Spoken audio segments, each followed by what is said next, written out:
Shoutout mga ka-twin, may nabili tayong mga gatas, Quaker Oats para ipadala doon sa Pinas. Ayan.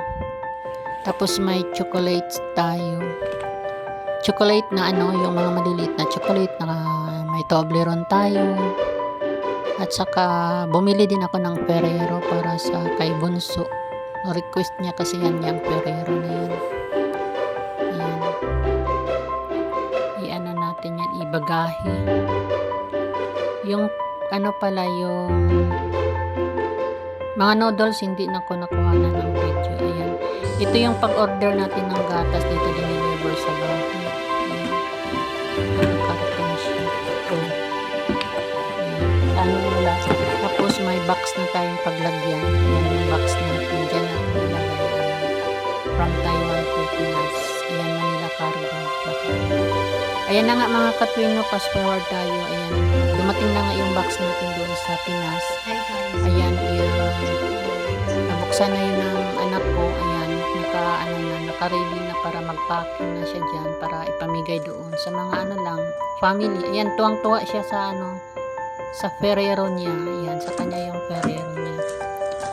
Dapat kasi sa April yung uwi ko.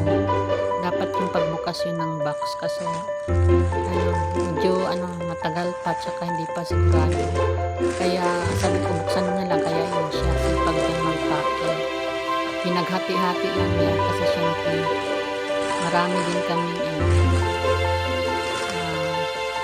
yun, mga family lang, kapatid ko, mga kapatid pamangkin yun para sa kanila yun. Chocolate, pinaghati-hati, noodles, kahit pa paano makatikim sila ng noodles. Iwan kung masarapan ba sila, basta yung nakapamigay tayo, masarap sa kapiramdam ng kahit pa paano, pwede naman yung bilhin nila sa Pinas, pero iba talaga yung ibigay tayo. Ayan, mga noodles yan, may noodles na mahal pala yung noodles na nabili ko kasi siya. 3 peraso lang siya, 120. Akala ko 5 peraso yung laman ng isang pack. 3 peraso lang pala. Siya, 120 nasa 200 sa piso, 3 pack lang.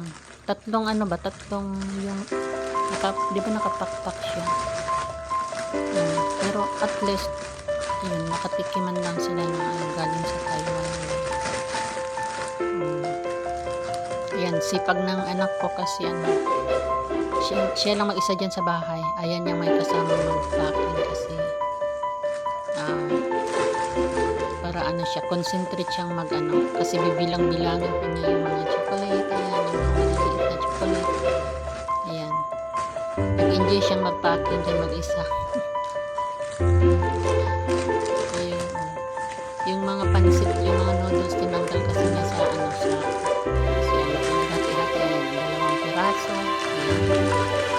peraso, tapos lagyan niya ng chocolate na maliit, tapos yung Toblerone pinagati-hati din, 3 peraso, lagyan niya ng dyan, ipakpak niya yan,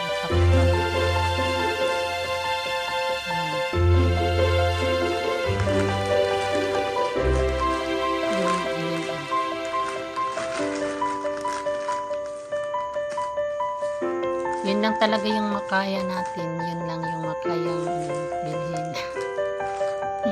Makaya sa bulsa, at least may tayo mabigay doon. Yan, sipag niya mag-packing din, hindi na pagod, nag-enjoy siya.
Ayan na mga katwin, tapos na siyang mag-packing.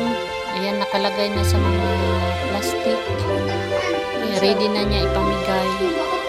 Ipanghatid pa niya yan sa bahay-bahay. Bahay-bahay. Family, syempre sa family. Ayan, thanks for watching mga katwin.